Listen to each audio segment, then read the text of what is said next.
partir de agora, então, a gente está gravando.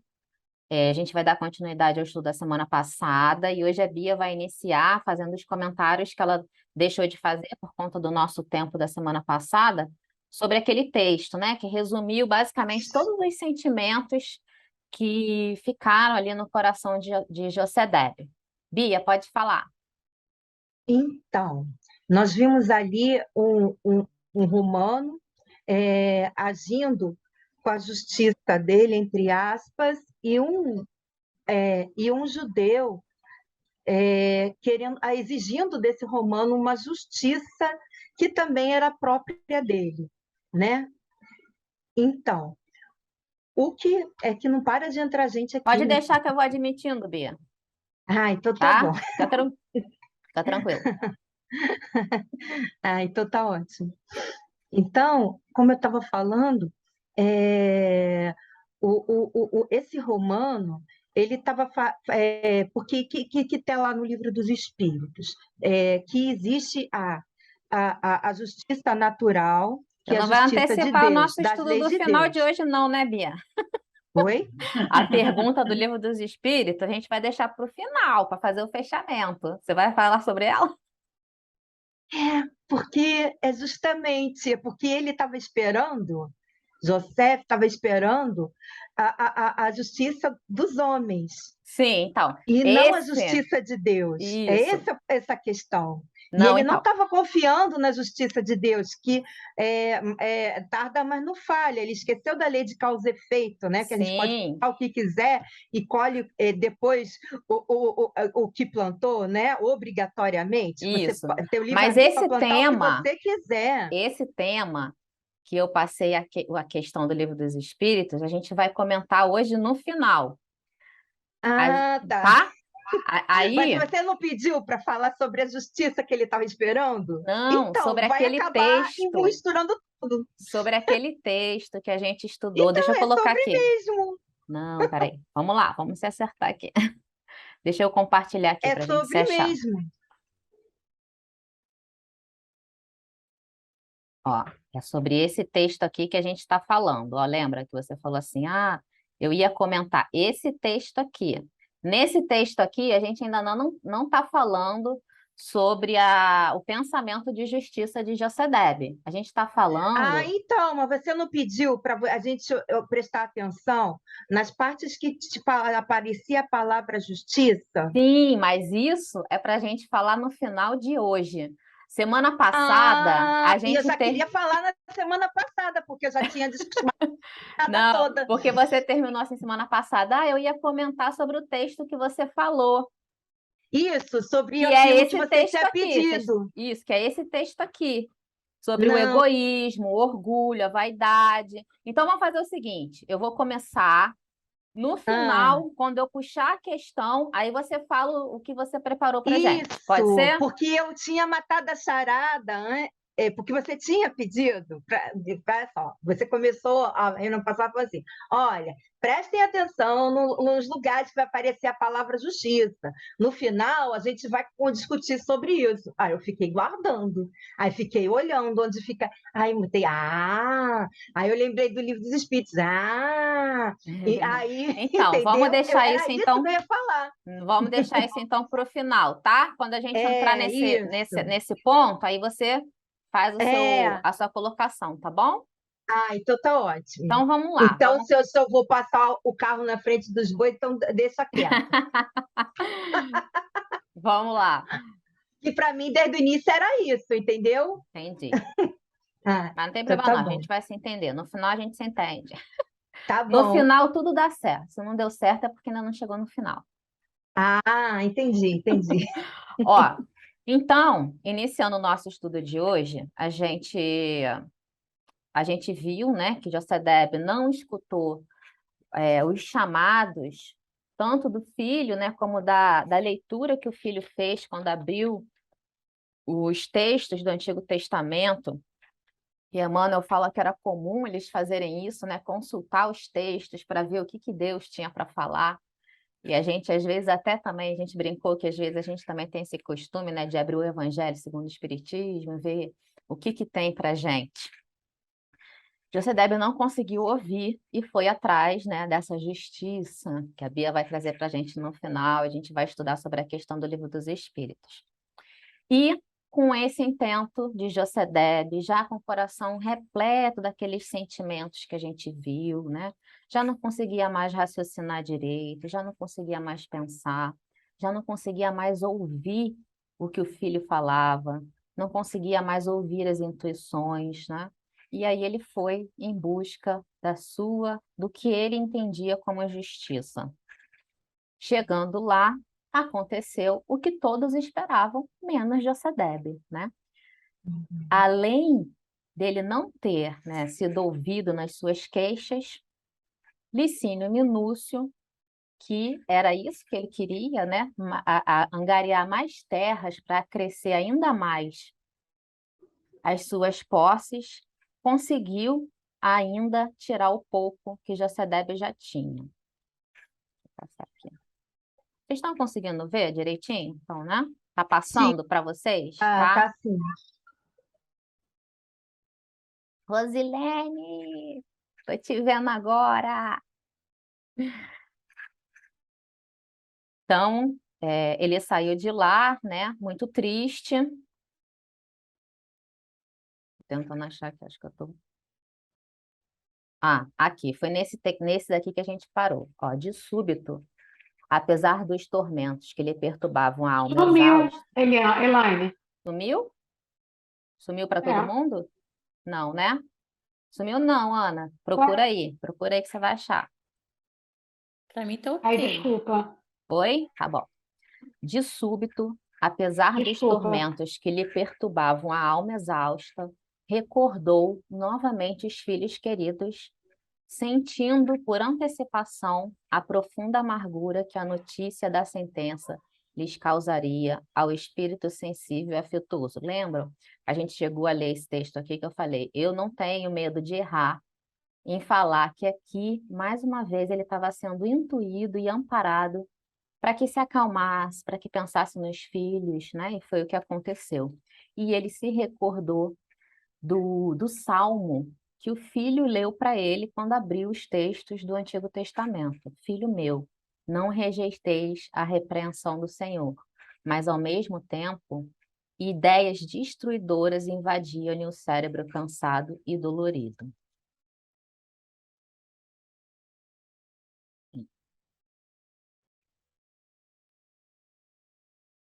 Então, onde está aqui? Foi.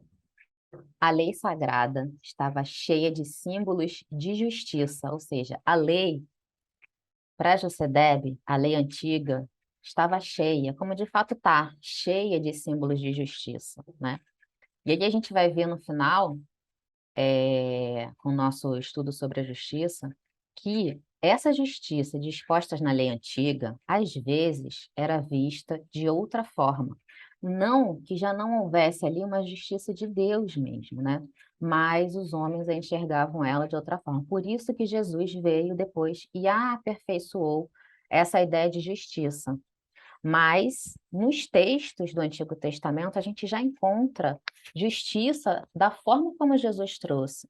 Só que o povo, né, o povo hebreu, os judeus, eles eram muito, como a gente viu, como o comportamento de José estava aqui, muito presos à vaidade, ao orgulho, né? Então eles não conseguiam enxergar a justiça, como, por exemplo, a gente vai ver Gesiel falando para o pai que justiça era essa.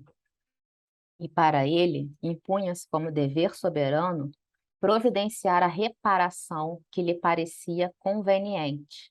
Agora, em desolação suprema, regressava ao lar, despojada de tudo que possuía de mais humilde e mais simples, e já no fim da vida. Como lhe viria o pão de amanhã? Como ele ia conseguir o pão, né? Sem uma terra para plantar, produzir, provavelmente vender um pouco de produção, né, para poder adquirir outros produtos da sobrevivência diária. Se não tem terra, se não tem mais nada para produzir, como é que eles iriam viver? Como lhe viria o pão de amanhã? Sem elementos de trabalho e sem teto, via-se constrangido a peregrinar em situação parasitária ao lado da juventude dos filhos, Inenarrável martírio moral sufocara-lhe o coração. Então, ainda Josedebe continuava nesse sofrimento, né? Nessas angústias que tomavam conta do seu coração.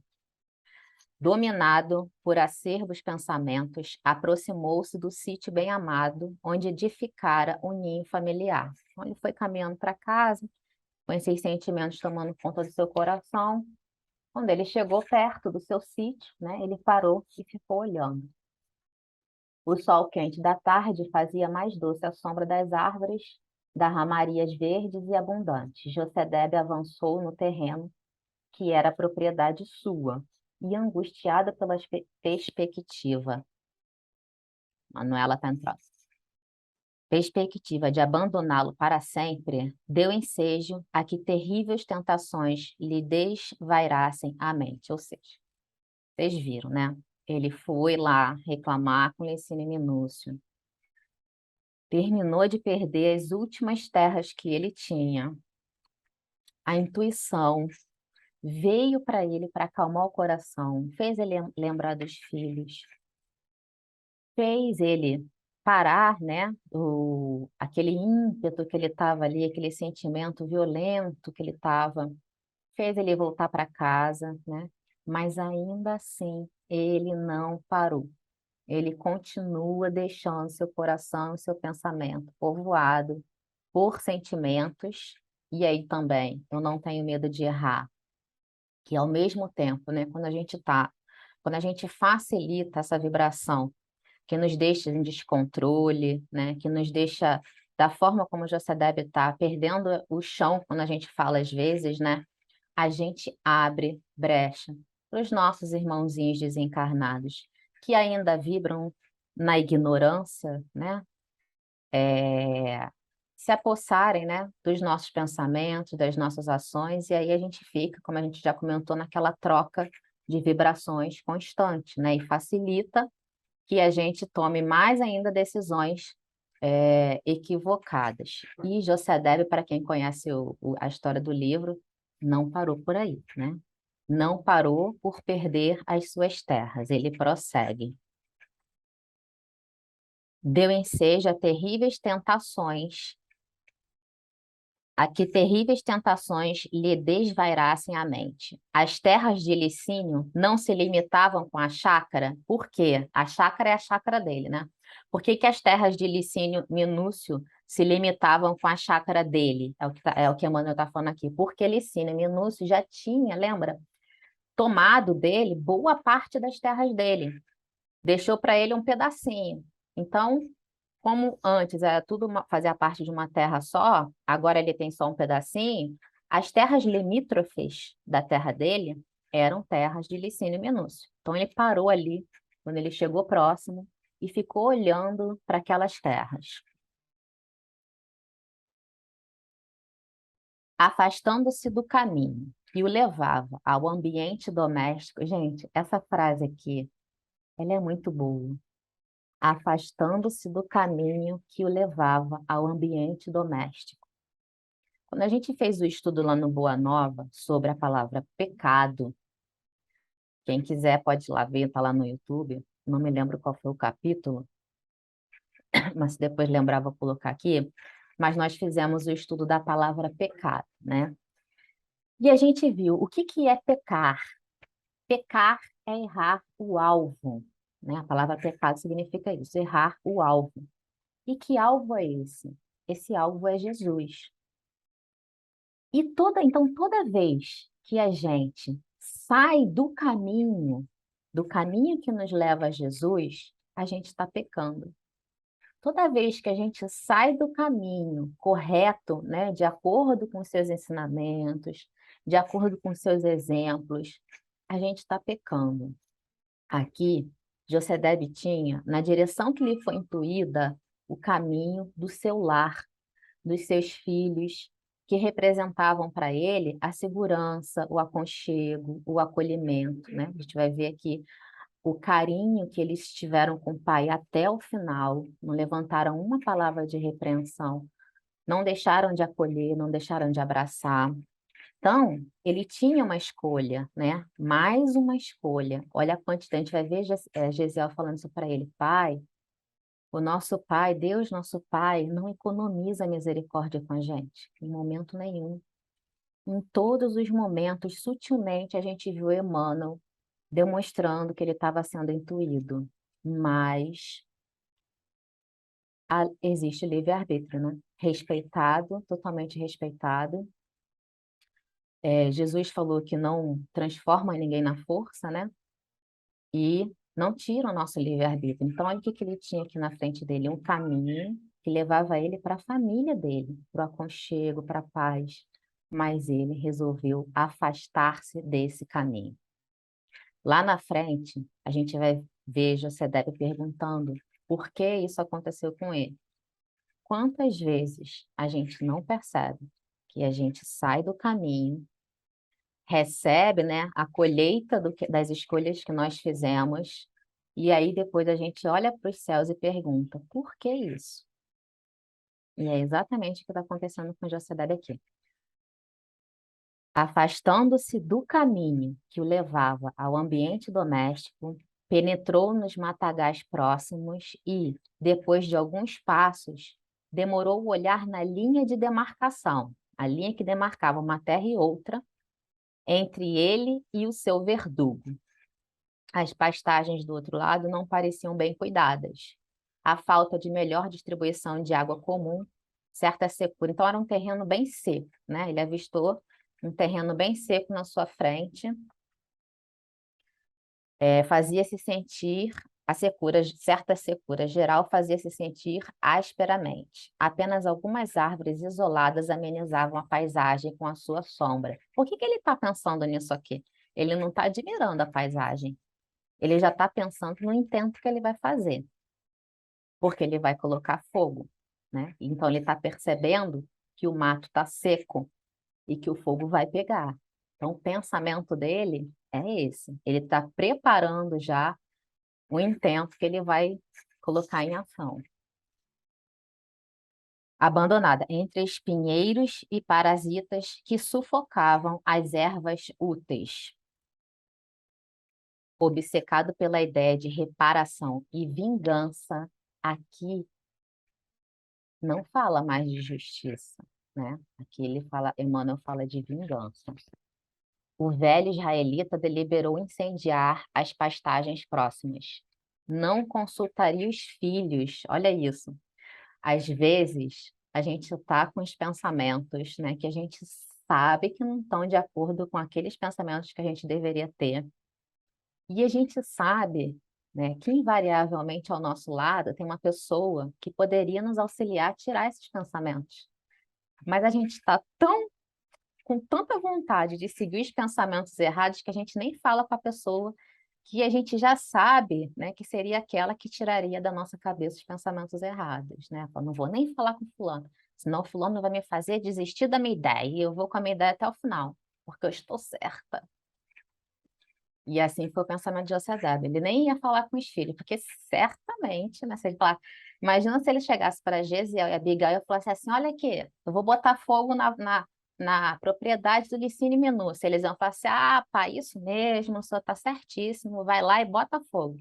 Claro que eles não iam fazer isso, né? Então, ele já sabia que ele não poderia nem comentar nada com os filhos. O velho israelita deliberou incendiar as pastagens próximas. Não consultaria os filhos. Cláudio está entrando. Que possivelmente dobraria o seu espírito inclinados à tolerância e à benignidade. Esse era o perfil de Gesiel e Abigail, que o pai conhecia muito bem, porque foi o próprio pai, com a mãe, que ensinou esses preceitos morais aos filhos.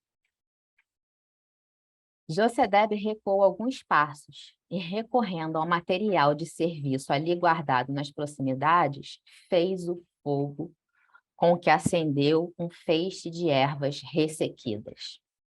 O rastilho comunicou-se célere, ele já tinha pensado nisso, ele já tinha observado que o mato estava seco, tinham poucas árvores, que então o fogo ia tomar conta.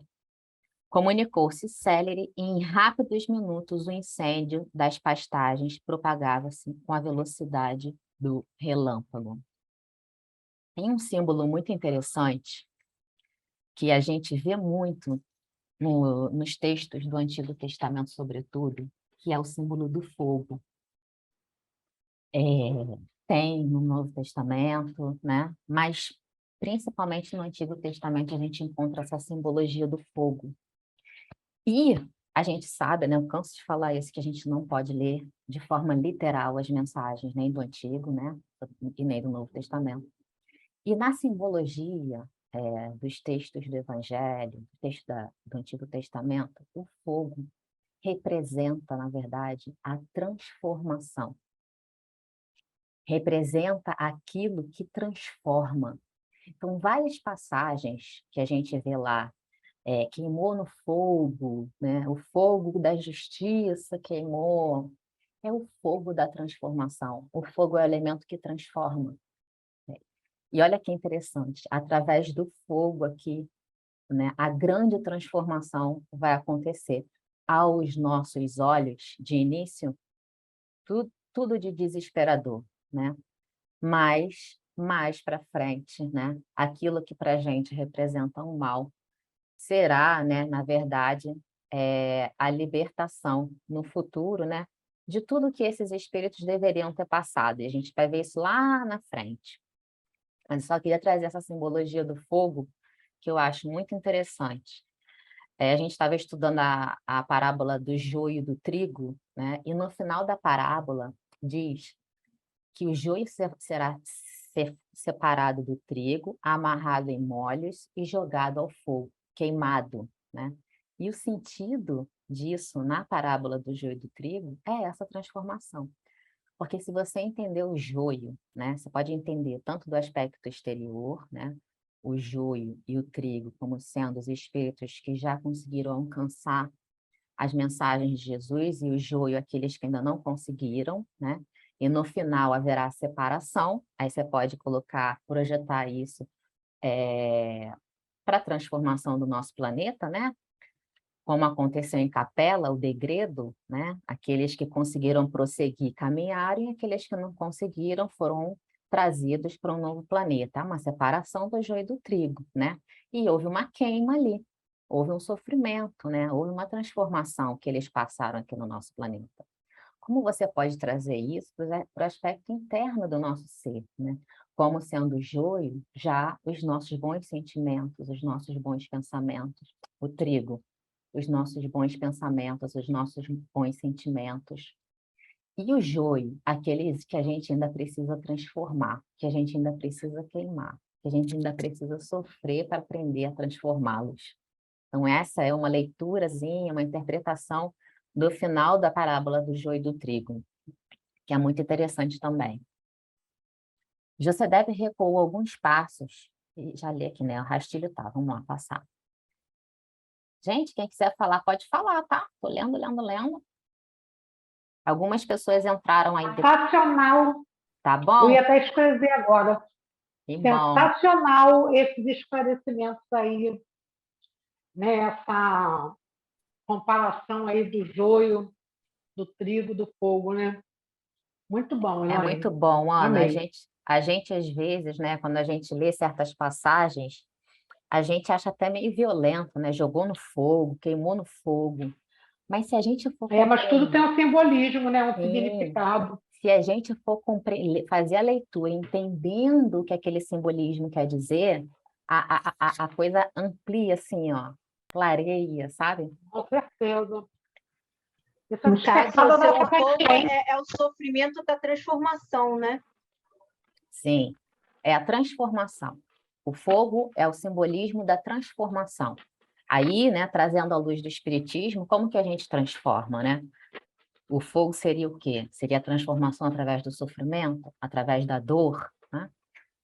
Aquilo que machuca, por Como aí. elemento, como um dos elementos da Terra, o significado dele é esse mesmo, de transformar, Transforma. transmutar. Porque não há elemento físico, né? matéria, que você jogue, É, que o fogo não transforme a estrutura daquela matéria, né? Você joga uma madeira ali, a madeira vai transformar, vai virar cinza, né? Vai virar carvão. Então, o fogo vai transformar a estrutura daquela matéria ali, né? A palha vai praticamente se dissolver, vai virar pó, né? Não vai sumir, porque e nada aí se a perde, né? Tudo se energia é transforma. transmutação, né? Exatamente. Não vai se perder, porque nada se perde, né? É, Tudo se transforma. nada, Como é o exatamente. Muito bom. aprendizado do nosso espírito, né? Nada se perde para o aprendizado do nosso espírito. As coisas, os nossos sentimentos se transformam. Certeza. Vamos Muito lá, bom. prosseguir. É porque teve algumas pessoas entraram depois. Eu não sei se tem alguém aqui que está fazendo o nosso estudo pela primeira vez. Eu não falei no início, né? Eu gosto sempre de falar que vocês fiquem à vontade para abrir o microfone, perguntar, fazer colocação a hora que vocês quiserem, tá? Não é só no final, não. Qualquer momento vocês podem perguntar. Eu lembrei do metal, que ao contato com o fogo ele se derrete, e aí você coloca na forma que você quiser, de várias formas, e ele é transformado numa, por exemplo, uma bola de metal, pode se transformar num vaso ou em qualquer outra coisa. Muito bom, Bia. Há uma Transforma. transformação do metal. Transforma até o metal, né? Que é Isso, rígido, né? isso. Que é firme, né? O Aí a gente vidro pode, aí a também, gente pode pensar o o quê? vidro também é no Não, fogo que faz. o fogo que não há coração duro, né, que não se transforme pela dor, né? Isso. Ó, terminada a tarefa, isso aqui também é interessantíssimo, gente. Olha só, terminada a tarefa, sob a penosa impressão dos ossos doloridos, regressou cambaleante ao lar, onde Abigail o inquiriu inutilmente dos motivos de tão profundo abatimento. Quem já não sentiu, em momentos de extrema angústia, de extrema desequilíbrio emocional, depois que passa, você chega a sentir a dor física, né? O cansaço físico, daquela energia que você despendeu por conta daquele desequilíbrio emocional. Daí, Joana de Ângeles traz para a gente muito isso, né? Que o nosso desequilíbrio emocional atua diretamente no nosso corpo físico. A gente altera a produção das nossos hormônios, das nossas enzimas, né? E isso atinge cada órgão do nosso corpo. E a gente sente, sim. As pessoas que são extremamente estressadas, extremamente ansiosas, elas dizem, relatam que já sentir dores no final do dia, mesmo que elas não tenham feito exercício nenhum. Porque você Aí a sobrecarrega. origem das. Fala, ó, uma Não, desculpa. psicóloga aí, ó, falando. Daí as origens das doenças psicossomáticas, né?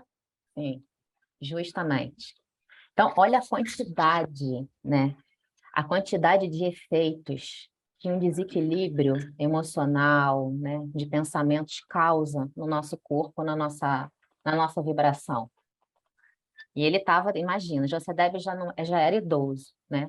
Ele já vinha há quantos dias passando? Isso aqui aconteceu no dia seguinte do dia que ele foi atacado pelos soldados, vocês se lembram? Quando ele voltou do mercado, ele escutou a leitura do edital, dizendo que esse criminoso no dia seguinte iria ouvi-los. Então, no dia seguinte, ele foi lá e passou por isso tudo. Então, ele já era idoso, né? Já estava nesse processo psíquico desequilibrado há vários dias, né?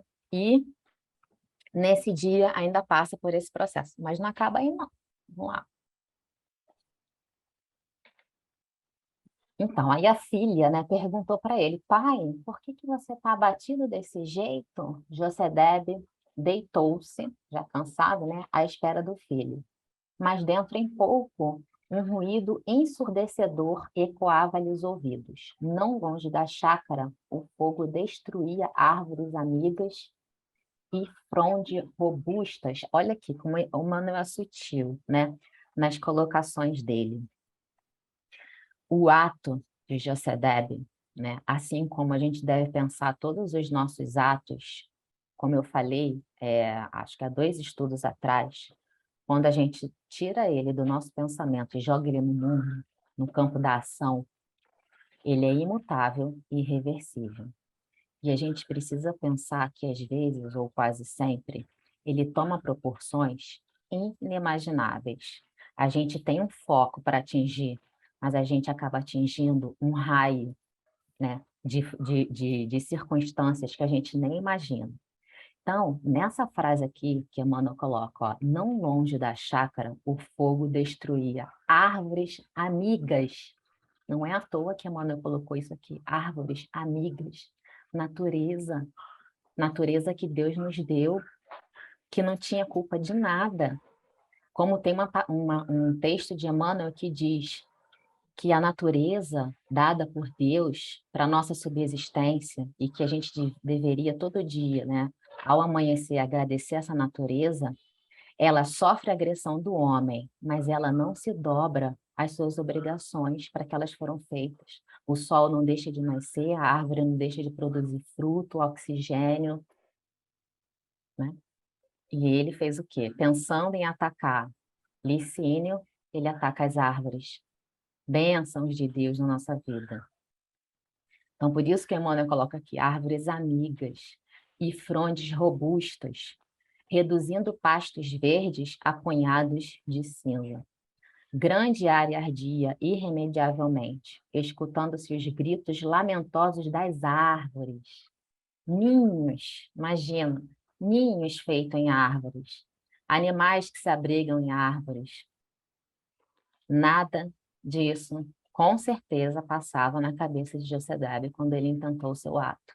Mas são as consequências inimagináveis que os nossos atos podem causar. A gente tem um foco, né? Mas a gente pode alcançar pessoas que a gente não queria alcançar. A gente pode alcançar situações que a gente não queria alcançar. Aí depois vem a dor do arrependimento, que não vale, aí não é irremediável, né? Então, Emmanuel faz questão de falar que árvores amigas, gritos lamentosos das aves que fugiam espavoridas.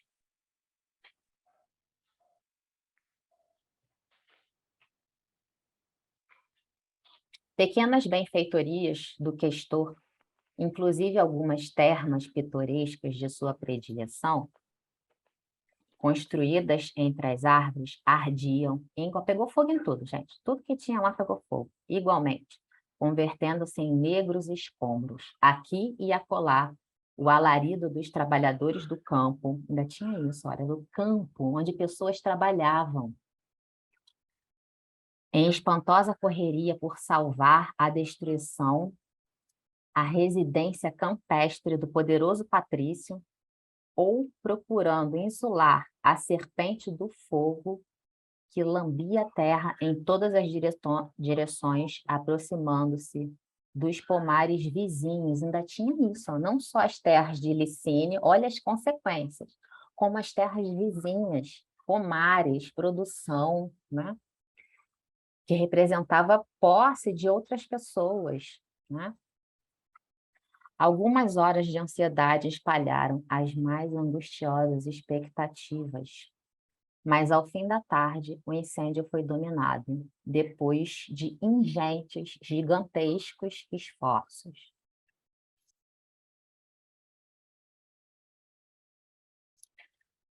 Debalde, o velho judeu, enviara mensagens, ele ficou louco, né? Quando ele viu o fogo e viu que o filho não chegava em casa, ele pediu para irem procurar o filho, né? Cada pessoa que ele via, ele pedia para procurar. Cadê Gesiel? Cadê Gesiel? Preocupado se o filho estava lá no meio do incêndio. Debalde, o velho judeu, enviara mensagens à procura do filho, dentro dos círculos de serviço da sua pequena herdade, sua pequena propriedade. Desejava falar a Gesiel das suas necessidades e da situação tormentosa em que se encontrava novamente. Queria o afago do filho, queria o conselho do filho, queria a palavra do filho. Ansioso por descansar a mente atormentada nas palavras dulcificantes da sua ternura filial. Entretanto, somente à noite, Olha isso, somente à noite. Olha o tempo que Gesiel ficou ali junto com os outros, tentando aplacar esse fogo. Somente à noite, com as vestes chamuscadas e as mãos ligeiramente feridas, o jovem entrou em casa, deixando entrever no cansaço da fisionomia a laboriosa tarefa a que se impuseram. Um minutinho.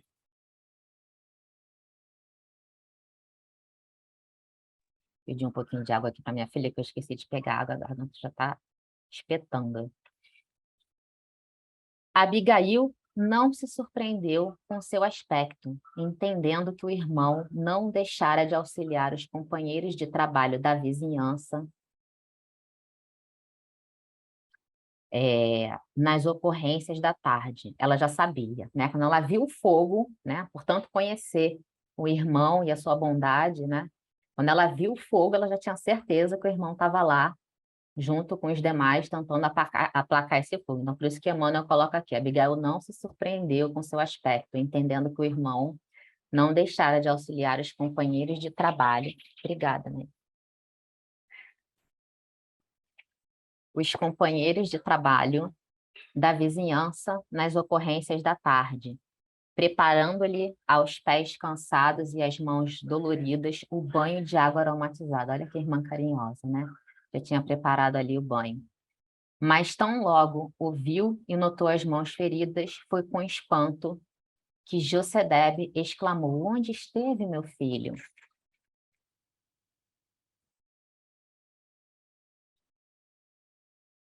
E aí Gesiel começou a explicar do pai, né, que ele foi cooperar de forma espontânea, ninguém obrigou ele a fazer isso, no salvamento da propriedade vizinha. E à medida que relatava os tristes sucessos do dia, o pai começou a sentir no seu coração as suas angústias, né? O pai deixava atrair a própria angústia, mas face sombria, né, no rosto, o rosto dele tomou uma expressão sombria, em que se estereotipavam os traços rudes da revolta que lhe devorava o coração. Ao cabo de alguns minutos, erguendo a voz desalentada, falou com profunda emoção: meus filhos, aí ele começou a dar a triste notícia. Custa dizer-lhes, mas fomos espoliados na derradeira migalha que nos resta. Fomos retirados, né? Nos foi retirada o último pedaço de terra que a gente tinha. Reprovando minha reclamação sincera e justa, o legado de César determinou o sequestro do nosso próprio lar. A iníqua sentença é o passaporte da nossa ruína total. Pelas suas disposições, somos obrigados a abandonar a chácara em 3 dias. Então, ele deu para os filhos, né, a notícia do que tinha acontecido. Elevando os olhos para o alto, com a insistir, junto à divina misericórdia, exclamava com um olhar embaciado de lágrimas. Ele deixou as lágrimas correrem. Tudo perdido. Por que fui assim? Olha a pergunta que eu falei lá no início, né? Por que fui assim, desamparado, meu Deus? Por que comigo? Onde a liberdade do vosso povo fiel, se em toda parte nos exterminam e perseguem sem piedade.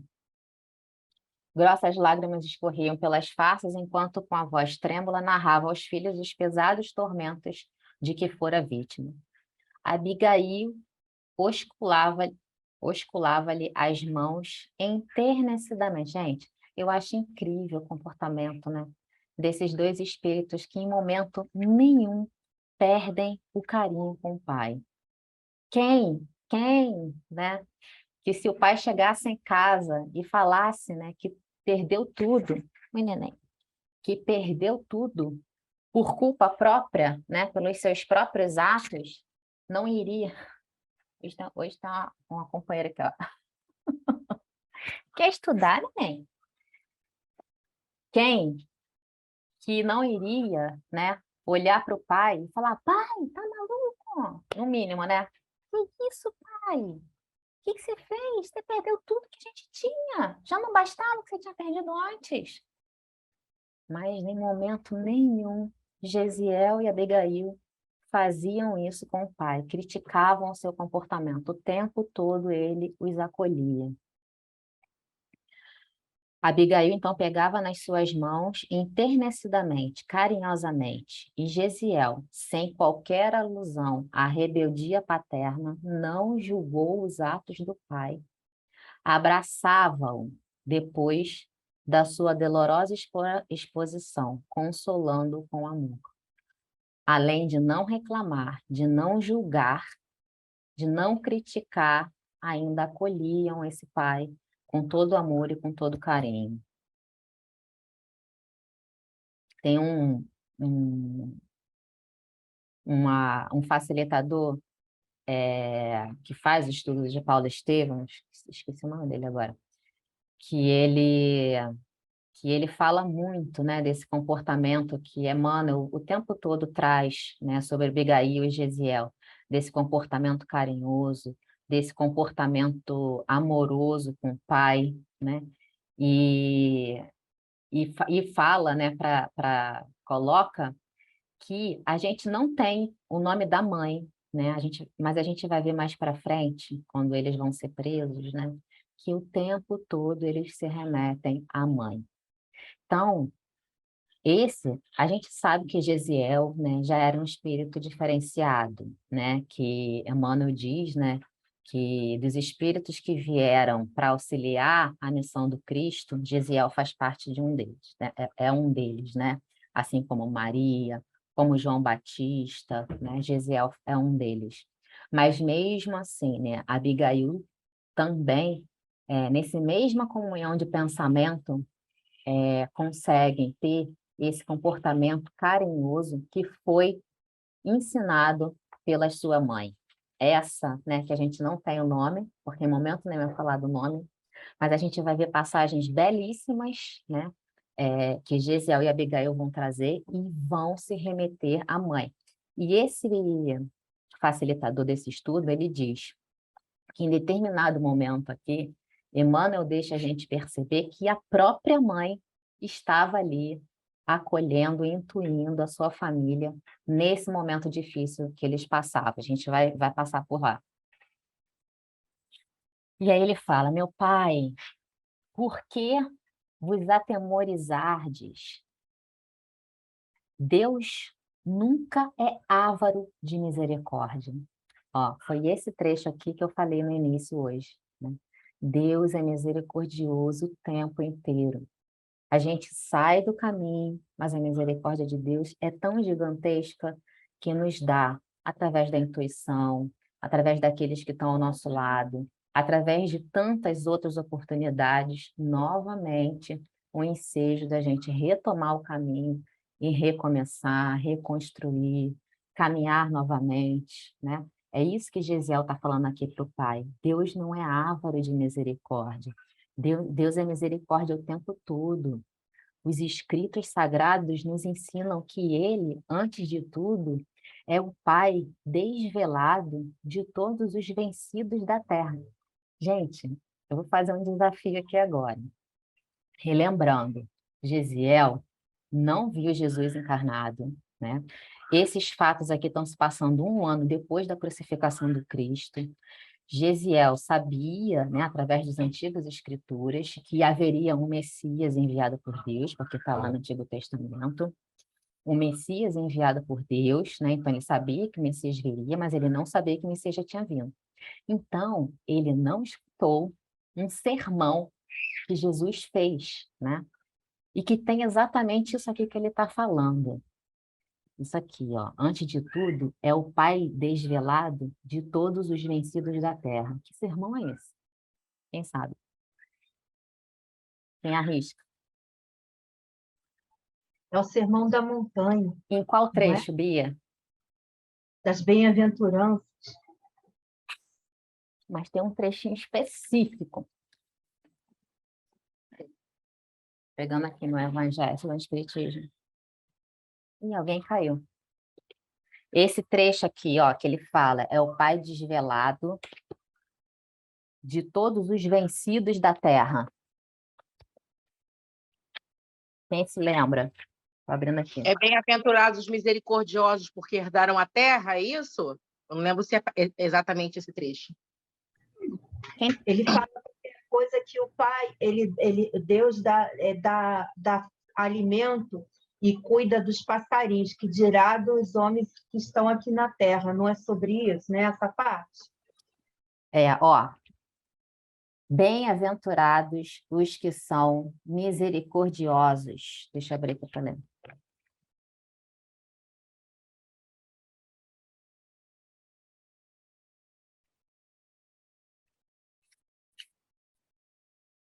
Estou perdida na hora. Perdoai para que Deus vos perdoe. Reconciliai com seus adversários. Gente, está tudo aqui. Tudo que Gesiel traz. Fala sobre a cólera, sobre a afabilidade, sobre a paciência, sobre a obediência e a resignação. Está tudo aqui. E está tudo na fala de Gesiel. E Gesiel não presenciou o Sermão do Monte. Mas o comportamento dele é cheio dos ensinamentos do Cristo. Eu já falei aqui por quê, né? Porque o Evangelho de Jesus não é o Evangelho de Jesus, é o Evangelho de Deus. É um Evangelho que está lá, ó, no universo. Não é exclusividade do nosso planetinha Terra.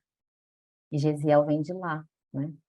De onde esses ensinamentos já são postos em práticas, ó. Essas derrotas chegam e passam. Que frase lembra essa frase aqui? Essas derrotas chegam e passam. Tudo passa, Maria de Nazaré. Tudo passa. Tendes os meus braços. Isso também passa. Isso também passa. Só Deus é que não passa. Exatamente, Bia. Tendes os meus braços e o cuidado afetuoso de Abigail. Por que lastimar? Se amanhã mesmo, e com socorro divino, poderemos sair desta casa para buscar outra, em qualquer parte, a fim de nos consagrarmos ao trabalho honesto. Deus não guiou o nosso povo expulso do lar, né? Que ele está falando de quê? Do êxodo, né? Do povo hebreu, através do oceano e do deserto. Por que negaria, então, seu apoio a nós, que tanto amamos nesse mundo? E olha que frase bonita. Ele é a nossa bússola e a nossa casa. Deus é a nossa bússola e a nossa casa. É a nossa direção e o nosso aconchego. É a nossa meta e o nosso acolhimento. Tudo isso numa frase só, né? Tem uma outra, ó, meu pai, por que vos atemorizar? Deus nunca é essa parte aqui que eu queria falar para vocês, ó. Os escritos sagrados, ele está falando do Antigo Testamento, tá? Nos ensinam que ele, antes de tudo, é o Pai desvelado de todos os vencidos da terra. Tá lá, né? Tá lá para quem tem olhos de ver. Já estava lá escrito isso.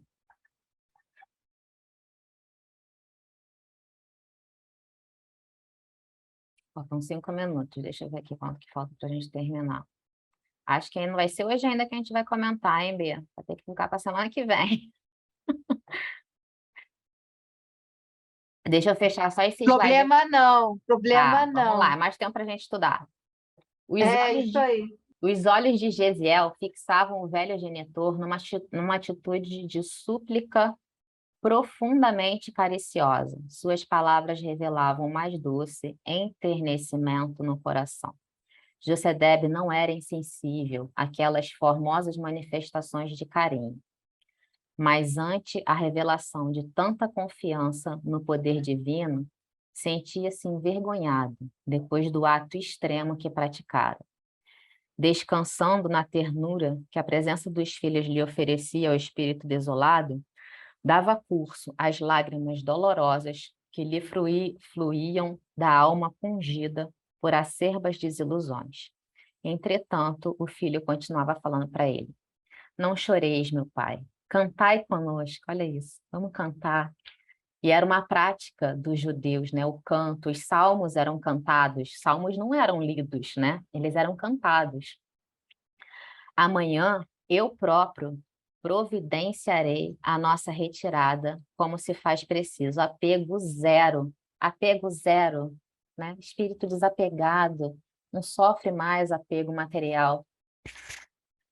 Foi nesse instante que a voz paternal se ergueu, soturna, e acentuou: mas não é tudo, meu filho.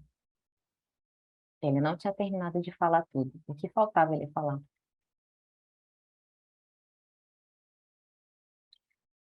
Pausadamente, Josedebe pintou o quadro de suas angústias reprimidas, da sua cólera justa, que culminara com a decisão de atear fogo à propriedade do verdugo execrando. Os filhos, ou seja, né? Ele falou, ó, não é só isso não. Esse fogo aí, que você viu devastar as terras, que você quase morreu, que viu pessoas morrerem com ele, fui eu que fiz. Imagina o coração de Josedebe nesse momento, tendo que falar para o pai isso. Os filhos ouviam espantados. Agora os filhos vão perder a paciência com ele, né? Não. Entremostrando a dor sincera que a conduta paterna lhes causava, depois de um olhar de infinito amor e funda preocupação, nem assim. Não há o que demande esses corações desse amor pelo pai. O jovem abraçou. Josedebe continuou abraçando o pai, murmurando: meu pai, por que levastes o braço vingador? Por que não esperastes a ação da justiça divina? E nessa frase, né, Gesiel coloca para o pai que a justiça, né, que ele tanto falou, na verdade, é o sentimento de vingança. E assim, vou encerrar por aqui, e assim é o nosso sentimento, né? O sentimento que a gente ainda não conseguiu compreender o que significa a justiça de Deus. E, por vezes, a gente confunde justiça com vingança, né? Por vezes, a gente acha que a justiça tem que ser aplicada a todo custo. Mas se a gente for investigar, que justiça é essa que eu estou querendo que seja aplicada, né? Porque se eu estou querendo que seja aplicada a justiça dos homens, né? Pelas próprias mãos dos homens, não é a justiça de Deus, né? Uma coisa é a justiça de Deus. A gente vai estudar isso no próximo capítulo. A Bia vai trazer para a gente, viu, Bia? Eu coloquei para a gente ler. Alguém quer colocar alguma coisa Combinado. para a gente encerrar?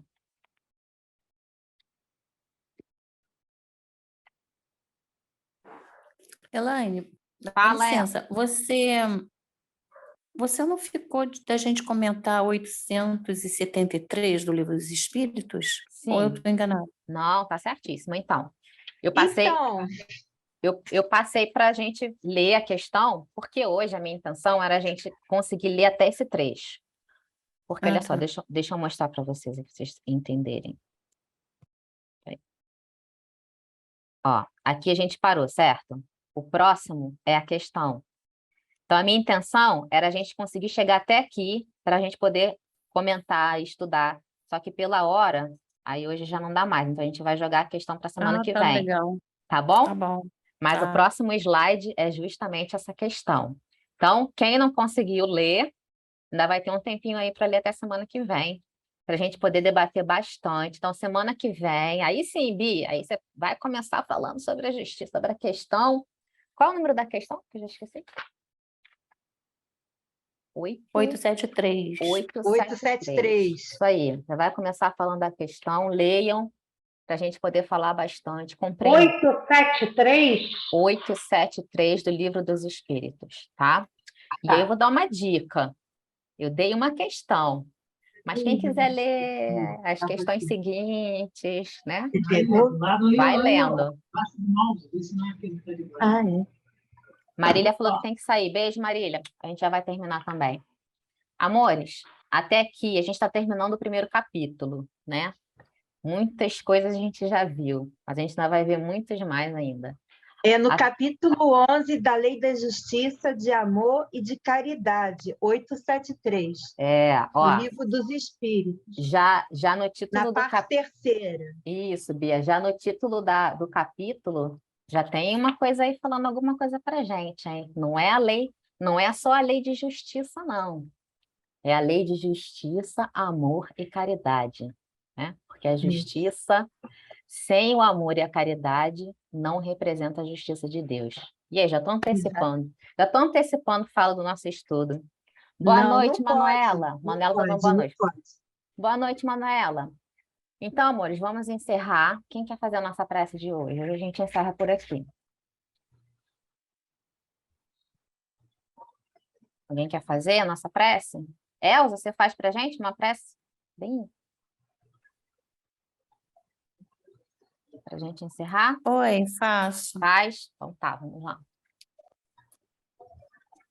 Mestre Jesus, nosso divino amigo, felizes estamos, Senhor, por esse banquete espiritual que esse curso nos proporciona e nos fortalece nossos espíritos.